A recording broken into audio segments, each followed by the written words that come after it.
Ebusia ya sanso edi nhemu ewa hebiom na make us ha eguso aye emergency Ghana TV. Ebusia mbeka story bi amede ebro. Efa ya papa bi odi na asem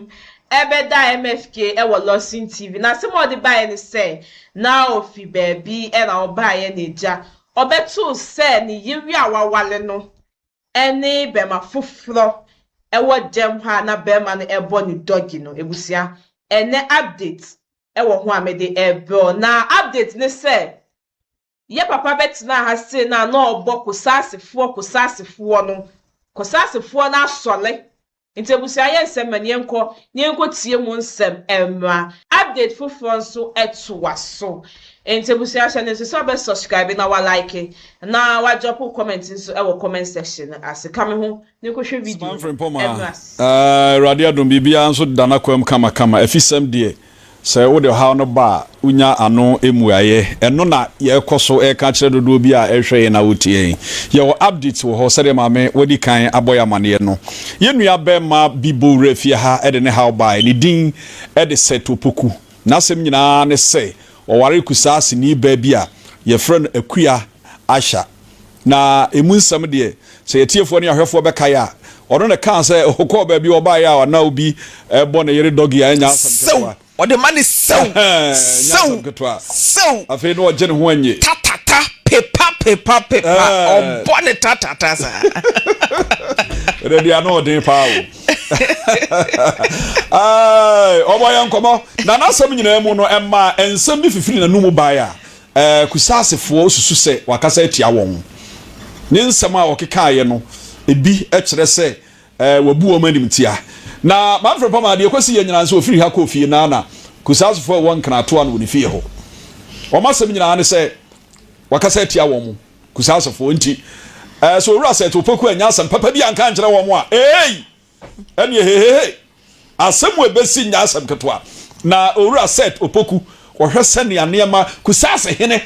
ane Kusase mpanimfo ebowura ne fie na ye behwe de ekoso ewo ho ma yenhwe video no say elder din na oye Kusase meka kire no me nam say oyire no owo din ma me frem pa ma wo kan etia den na wo mo oyire din na Kusase te say mete yi na ma ye obone ase abena asante ena asante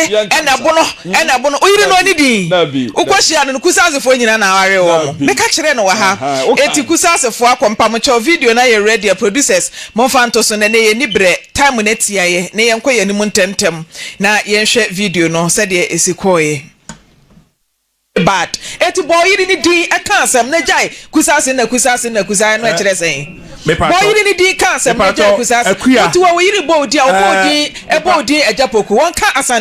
asantefo aso be so de sign tribe ni nyina no e kire sen eno na ma wasem ye da na ati akua mba cho why ready se ukunu ka se munko sirem na munko gu hawa wo de ne be ko fie asa na aso be bisa me no me ba cho why ready se okay ye gina ha kro ka se ye nko a mate ejapoku why ready so be ko sirem mini problem be Mike na mame me pato mini problem say sa kwan no so ne fa na Kusase for ejai mema ya ware wo mu a mini problem me de be me pato why you amamre no ene wonya mame eja tie dia meka no wo kasa mu na Kusase ena Kusase oyiri ni de akua why you na Kusase for ena ade na be so yesa very bad no owura set opoku fie no oje to mu se wanye ni yi etu obu nkotodwe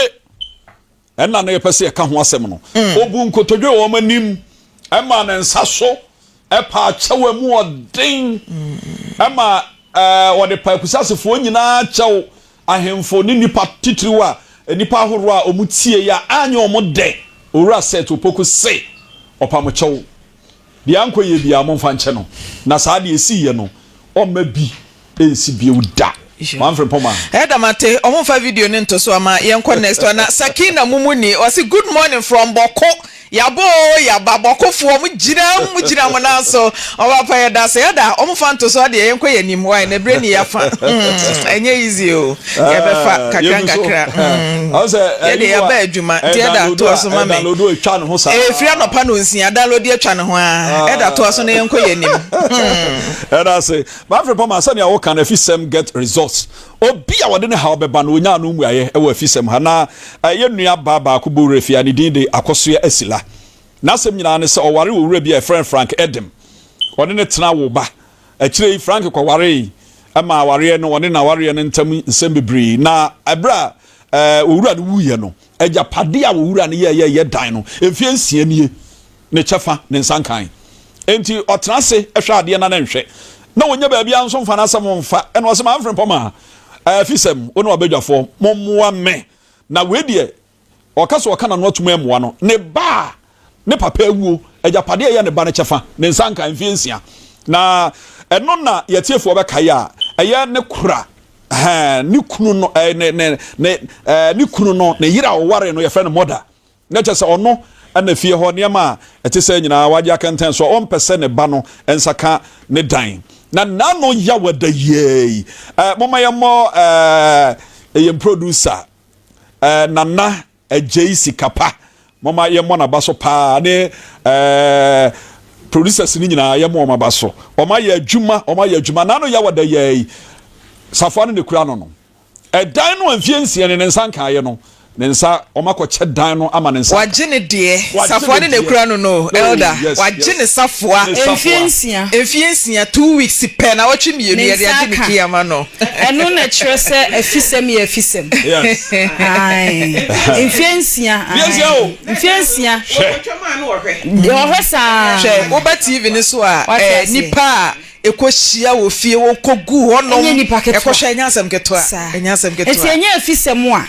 enti wuti honom a de woni huye no menka entina honom Yesu awu enka nsem hunu wasore yesrem aha na oba ubenya results mode mo case ba na yegusu ye case na mo nenam ekeka nsem hunu ne nkwase asem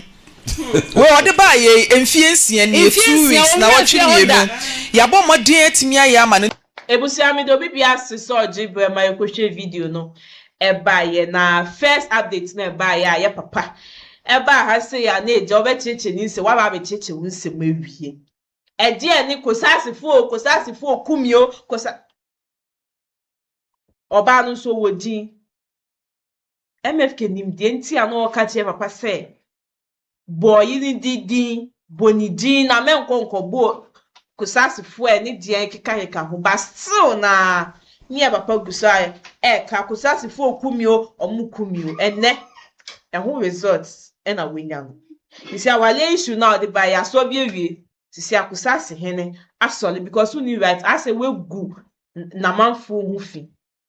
eno kre omudi hye ba ko na waye obibi bonidi na fa kansem no but to the extent say wo bo religion ni ana say tribe ni din wo hase ne de na enhyeda nkoyie MFK ne kasa but still na oguso aye de oye ntomo all right omo all right so omo ye papa sa omo all right omo mbo na ka na obeka wa asempa na sisi a wa asem ede na afi de wa ma wa asema be ebone nti so obi ye obi bia memeka se na fantifo ye sei na ekuapemfo ye sei ka se nipa na woni ni twemanso no bonidin de wi oba akoye obi bibi be ma bibi na o ma ka se mania na so ni enia sanso na be ma nso koye obi bibi etimi ka se ye memania na so be ma ba ko na na ekoye ade no na so ye de asan omunia nse first story we ntu ya hofo wa agini se wo kan keke but nso sanso ni ye different nti ohene no all right onya me de wi abese obone kan on china so papa on china so ye because utimi betina fidi kese we so kasi Kusase fo omukumio omuku nso oti ha se ugusu tiase oti ha se kan wa asem se Kusase fo kumio hwede Kusase fo yamio hwede wa asem a ade a obebe ye wo studio ha efa kwem ntomo all right na your second story na update no ba wo ho no na issue ne de na critical because ya say wuku a one ne ti na wate se wakwa wale oba fofo na afi de japade na akwakodi ne nsem ya enti ye da MFK eni ni ti masse se o metimi aye ye maami akoma so ade ede amane enti busia story no enwu update no na me de bro na me ka se aha egusa ye emergency Ghana TV channel so be subscribe na wa like na wa drop comment nso e wo comment section ase Catch mami esi enese eni midi ebusia yebesa nso edi nhyiemu ewa happy